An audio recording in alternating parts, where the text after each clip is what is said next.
రచన రామకృష్ణరాజు గారు బెంగుళూరు, గానము అప్పన్నదొర గారు శ్రీకాకుళం.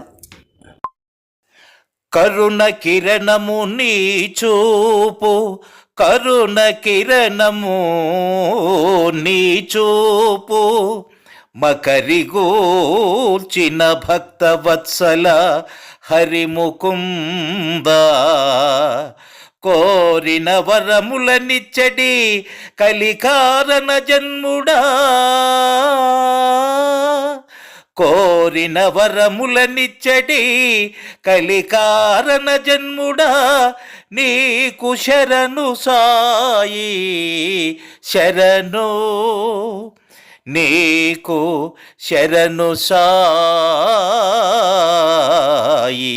శరణు, షిరిడి శ్రీకరా షిరిడి శ్రీకరా.